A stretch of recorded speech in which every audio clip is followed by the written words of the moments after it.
کیا یہ 9 مئی کا شاخسانہ جو ہے یہ آرکیسٹرڈ ایک فراڈ نہیں تھا اس قوم کے ساتھ اور ملک کے ساتھ؟ جس طرح چادر اور چار دیواری کو پامال کیا گیا، پاکستان تو کیا دنیا کی تاریخ میں شاید ایسا نہیں کہیں بھی ملتا ہوگا۔ کسٹڈی میں ہیں اور 200 مقدمات جو ہے عمران خان پر کر دیے جاتے ہیں۔ یہ ایک ایسی ظلم اور بربریت کی داستان کی گئی، کبھی آپ نے ایسا سنا ہوگا؟ چیف جسٹس صاحب، آپ کو یہ فراڈ نظر نہیں آتا؟ عوام کے مینڈیٹ پہ ڈاکہ ڈالا گیا ہے، نہ ہم اسمبلی چلنے دیں گے نہ حکومت چلنے دیں گے۔ میں پوچھتا ہوں، کیا یہ انصاف ہے؟ آج انہیں یہ نظر نہیں آتا؟ میں تقاضا کرتا ہوں، اور ہم نے پارلیمنٹ کے فلور پر تقاضا کیا کہ آپ 9 مئی اور 9 فروری اس کا بھی ذرا احاطہ کر لیجئے گا، ایک جوڈیشل کمیشن بٹھائیں اور آپ دیکھیں کہ کیا مماثلت ہے، کیا پھر ایک پاکستان کی دل کی دھڑکن جس کو عمران خان کہتے ہیں، کیا یہ 9 مئی کا شاخسانہ جو ہے یہ آرکیسٹرڈ ایک فراڈ نہیں تھا اس قوم کے ساتھ اور ملک کے ساتھ؟ یہ کھلواڑ نہیں تھا عوام کی 25 کروڑ عوام کے ساتھ کہ ایک شخص جو پاکستان کی عوام کا مستقبل کا جو ہے ایک تابناک ستارہ ہے، اس کو منہدم کرنے کے لیے 9 مئی کا ایک رچایا گیا، ایک تماشا رچایا گیا، اور اس کی آڑ میں 10,000 پی ٹی آئی کے لوگوں کو پابند سلاسل کیا گیا۔ اور اس کے بعد صرف یہی نہیں، جس طرح چادر اور چار دیواری کو پامال کیا گیا، پاکستان تو کیا دنیا کی تاریخ میں شاید ایسا نہیں کہیں بھی ملتا ہوگا۔ یہ تو ہلاکو اور چنگیز خان کی بربریت سے بھی آگے گزر جاتی ہیں جب ہم دیکھتے ہیں کہ جس طرح سے چادر اور چار دیواری کو پھلانگ کر جس طرح سے لوگوں کو گرفتار کیا گیا، جس طرح عورتوں کو پابند سلاسل کیا گیا، جس طرح بیٹیوں کو اٹھایا گیا، جس طرح ماؤں کو اٹھایا گیا، جس طرح بہنوں کو اٹھایا گیا، اور پھر جس طرح سے بلیک میل کیا گیا کہ ان کی ویڈیوز بنا کر اور پھر ان سے جو ہے جا کے میڈیا پر لا کر اور ان کے سے توبہ طائب کروا کر اور کسی اس کی مذمت کروائی گئی اور کہا گیا کہ پی ٹی آئی سے میں توبہ طائب ہوتا ہوں یا ہوتی ہوں۔ یہ بھی ذرا دیکھیں کہ کیا ہوا، اور پھر اس کے بعد چلتے جائیے گا ذرا کہ جو ظلم اور بربریت روا کی گئی، عمران خان کو بائیو میٹرک کمرے سے اسلام آباد ہائی کورٹ کے بائیو میٹرک کمرے سے گرفتار کیا گیا، وردی میں لوگوں نے گرفتار کیا، اور سپریم کورٹ نے فیصلہ دیا کہ یہ تضحیک ہے عدلیہ کی، اور سپریم کورٹ نے انہیں مخلصی دی عمران خان کو۔ اب ذرا دیکھیے 9، 10، 11، 12 مئی عمران خان ان کی تحویل میں ہیں، کسٹڈی میں ہیں، اور 200 مقدمات جو ہے عمران خان پر کر دیے جاتے ہیں، اور 200 سے زیادہ کئی مقدمات جو ہے یہاں عمر ایوب صاحب بیٹھے ہوئے ہیں، یہاں جتنے ہمارے اکابرین بیٹھے ہوئے ہیں ان پر کر دیے گئے۔ یہ ایک ایسی ظلم اور بربریت کی داستان کی گئی، کبھی آپ نے ایسا سنا ہوگا؟ ایک شخص شر قتل ہوتا ہے کوئٹہ میں، خان کے فرشتوں کو نہیں پتا، اور خان کو اعانت میں جو ہے کر دیا جاتا ہے، ملزم بنا دیا جاتا ہے، اور پی ایس ٹو پی ایم جو آج انفارمیشن منسٹر بننے جا رہے ہیں، فراڈ کے اس بنیاد پر 9 فروری کے فارم 47 کی وجہ سے جس کو وزیر اعظم بنایا گیا ہے اور جو وزارتیں حلف لینے جا رہے ہیں، وہ آپ کے مینڈیٹ پر ڈاکہ مار کے کیا گیا ہے۔ ایک پارٹی جس کو باندھ کر، ہاتھ پیر باندھ کر اس کو میدان جنگ میں اتارا جاتا ہے، اور دوسری طرف پورا زبردست مسلح ہو کر ایک دیو قامت جو شخص آتا ہے، اور آفرین ہے عوام پر کہ عوام نے اسے چاروں شانے چت کر کے گرایا، اور ہاتھ پیر بندھے ہوئے پہلوان کو انہوں نے جتا دیا۔ اور یہ جو فراڈ ہوا ہے، الیکٹورل فراڈ، اسی لیے ہم نے تقاضا کیا ہے جوڈیشل کمیشن بنایا جائے۔ چیف جسٹس صاحب، آپ کو یہ فراڈ نظر نہیں آتا؟ عوام کے مینڈیٹ پر ڈاکہ ڈالا گیا ہے، ریاست پر ڈاکہ ڈالا گیا ہے، یہ آپ کو نظر نہیں آتا؟ اور پھر بندر بانٹ ہو رہی ہے۔ جب شہباز شریف وزارت عظمیٰ کا امیدوار بنا تو ہم نے اعتراض کیا، عمر ایوب نے اعتراض کیا، میں نے وکالت کی کہ یہ شخص جو اپنے حلقے سے ہارا ہوا ہے وہ یہاں بھی گھس بیٹھیا ہے اسمبلی میں، اور وہ سارے پاکستان 25 کروڑ عوام کا چیف ایگزیکٹو کیسے بن سکتا ہے؟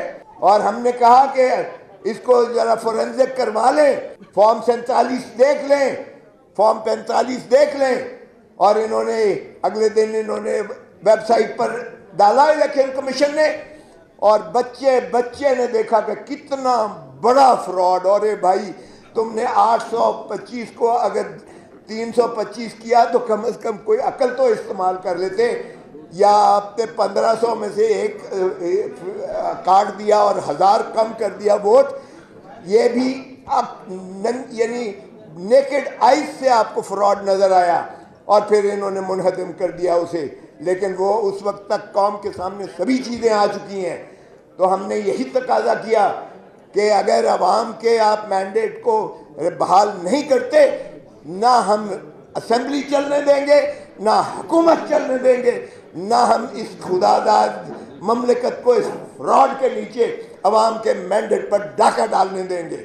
اور ہم نے 3 دن یہ ثابت کیا اسمبلی میں کہ ہم احتجاج کناں ہیں، ہم عوام کی آواز بن کر ہر فورم پر، کیونکہ ہم سے پوچھتا ہے ووٹر کہ ہم نے اتنا مینڈیٹ ہیوی آپ کو دیا، آپ نے ہمارے حقوق کے کیا کیا؟ تو اگر اس طرح سے ڈاکہ مارتے ہیں، اور آئین میں دیکھیے، آئین میں صرف اور صرف عوام ہی مقتدر ہیں. آئین میں صرف اور صرف آرٹیکل 7 میں عوام کو حق ہے نمائندے بھیجنے کا اسمبلی میں اور پارلیمان میں، اور انہی سے جو ہے حکومت بنتی ہے، عوامی نمائندے سے. اس میں نہ مقتدر حلقہ ہے کوئی، نہ فرشتے ہیں، نہ عدلیہ ہے. اور آرٹیکل 5 میں کہا ہے لائلٹی ٹو دا اسٹیٹ، مطلب وفاداری عوام کے ساتھ اور تابعداری آئین کے ساتھ. یہ ہے رول آف لا، تابعداری آئین کے ساتھ. یہ ہر پاکستانی شخص پر فرض ہے، چاہے وہ آرمی چیف ہے، چاہے وہ چیف جسٹس آف پاکستان ہے، چاہے وہ کوئی بھی ہے پاکستان میں، بڑے سے بڑا بھی ہے، وہ عوام کا ہے. ارے بھائی، عوام کے خون پسینے کی کمائی کے ٹیکسوں سے تمہیں تنخواہ ملتی ہے، تمہیں مراحت ملتی ہیں، تم یہ سارے جو کچھ آن بان شان ہے وہ عوام کے خون پسینے کی کمائی کے ٹیکسوں سے ہے. تو پھر تم جو تمہیں تنخواہ دیتا ہے، تم اس کے اوپر ملکیت کا حق کیسے جتاتے ہو؟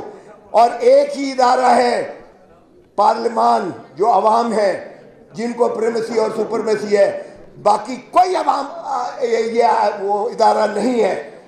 باقی سب سروس آف پاکستان ہے، باقی سب ملازم ہیں ریاست کے، چاہے وہ عسکری قیادت ہو، چاہے وہ عدلیہ ہو، چاہے کوئی بھی ہو، وہ ملازم ہیں عوام کے ٹیکسوں سے تنخواہیں لینے والے عوام کے بادشاہ کیسے بن جاتے ہیں؟ اب آپ نے جو ہے تاج پوشی کے لیے لندن سے ایک شخص کو لے کر آ گئے ہو، اس کو دیکھنے لائق ہے اس کی شکل. جب وہ پارلیمان میں بیٹھتا ہے تو وہ اتنا شرمندہ ہوتا ہے اپنے ضمیر تلے، ایسے لگتا ہے کہ وہ زمین پھٹ جائے گی اور یہ دفن ہو جائے گا. میں تو پہلے ہی کہتا تھا کہ عنقریب یہ فلائی آؤٹ کرے گا، لندن واپس جائے گا اور کہے گا مجھے کیوں بلایا. اور بھائی صاحب کو اب بندر بانٹ ہو رہی ہے ریاستی عہدوں کی. ایک شخص کو صدر بنا دیا ہے، ایک کو وزیر اعظم بنا دیا ہے، ایک کو وزیر اعلیٰ بنا دیا ہے، کسی کو گورنر بنا رہے ہیں، کسی کو وزراء بنا رہے ہیں. او بھائی، یہ عوام کی امانت ہے. آپ کی عوام کی امانت میں آپ کیسے خیانت کر سکتے ہو؟ اور کیسے ہم ہونے دیں گے؟ رول آف لا کی نفی نہیں ہونے دیں گے. میں خراج تحسین پیش کرتا ہوں شاداب جعفری کو اور آپ سب جو ILF کے دوست آئے ہوئے ہیں. یہ موومنٹ اس سے زیادہ طاقتور ہونی چاہیے جو ہم نے عدلیہ کی بحالی کے لیے کرائی تھی. سب سے پہلے خون میرا پھٹا تھا، سر میرا پھٹا تھا، اور خون مال کی سڑکوں پر گرا تھا. سب لوگ آپ گواہ ہیں. ہم نے وہ موومنٹ چلائی تھی کہ جو مکے دکھاتا تھا کہ دیکھیے میری طاقت، خش و خاشاک کی طرح بہہ گیا، اور جب تک زندہ رہا وہ واپس پاکستان نہیں آ سکا تھا. اسے لاش اس کی آئی تھی اور سپریم کورٹ نے سزائے موت اس کی بحال کر کے کنفرم کی. اگرچہ اللہ کا نظام ہے اور اللہ کا نظام اس میں دیر ضرور ہو سکتی ہے، اندھیر نہیں ہے۔ کفر کی ریاست چل سکتی ہے، ظلم کی ریاست نہیں چلتی ہے، ناانصافی کی ریاست نہیں چلتی ہے۔ خدا را مشرقی پاکستان سے سبق سیکھو۔ مشرقی پاکستان میں جب عوام آپ افواج کے خلاف ہو گئی تھی تو 93,000 فوجی بغیر گولی چلائے ہوئے ارورا کے قدموں پر انہوں نے جو ہے سرنڈر کیا تھا۔ یہ دنیا کی بدترین عسکری شکست تھی، لیکن ہم پھر بھی ڈٹھائی کے ساتھ ہم پھر عوام کے ساتھ جو ہے وہی کھلواڑ کر رہے ہیں۔ خدا را مت عوام کے غیظ و غضب کو مت پکارو، یہ غیظ و غضب کے آگے کوئی نہیں ٹھہر سکتی ہے۔ ہم ریاست کو بچانا چاہتے ہیں، عمران خان ریاست کو بچانا چاہتا ہے۔ عمران خان سے جب جیل میں بات ہوئی تو اس نے کہا نہ میں ڈیل کرنے والا ہوں، نہ میں ان چور ڈاکو لٹیروں کی طرح بھاگ کر لندن چلا جاؤں گا، میرا مرنا جینا یہی ہے، اسی دھرتی میں ہے۔ میں عوام کو حقیقی آزادی دلا کے چھوڑوں گا، بھلے مجھے یہ سارے پاکستان کی جیلیں پھراتے رہیں۔ یہ ہے اس مرد آہن، مرد مومن کا یہ ہے عزم۔ وہ آپ کے لیے لڑ رہا ہے، آپ کے مستقبل کے لیے لڑ رہا ہے، آپ کے بچوں کی بچوں کے لیے لڑ رہا ہے۔ یہ چور ڈاکو لٹیرے 3 مرتبہ دھرتی ماں کو لوٹ کر، اور یہ جو ہے انہوں نے 3 نسلیں آپ کی 3 نسلیں گروی کر کے رکھ دی ہیں۔ آج جو بچہ پیدا ہو رہا ہے وہ بغیر سانس لیے 3 لاکھ روپے مقروض پیدا ہو رہا ہے۔ 4تھی مرتبہ یہ چاہتے ہیں کہ پھر اس دھرتی ماں کو اس ولچرز کی طرح نوچ کر اس کا جو ہے باقی کا ڈھانچہ بھی کھا کے پھر بھاگ جائیں، تو یہ ہم ہونے نہیں دیں گے۔ پاکستان کے عوام نے مینڈیٹ ہمیں اس لیے نہیں دیا کہ ہم جا کر ایوانوں میں وہاں گلچھرے اڑائیں، نہ ہم انہیں جینے بھی نہیں دیں گے انہیں۔ انشاءاللہ آپ دیکھیں گے عمر ایوب ہمارے قائد حزب اختلاف ہیں، ہم ان کی قیادت میں، عمران خان کی قیادت میں، عمران خان کے ویژن کو ہم پورا کر کے چھوڑیں گے انشاءاللہ۔ جو اس کا عزم ہے کہ وہ صحیح معنی میں ریاست کو مقتدر کر کے عوام کو آزادی دلائے گا، انشاءاللہ ہم اس کو پورا کریں گے۔ پاکستان پائندہ باد، عمران خان زندہ باد، عمران خان زندہ باد۔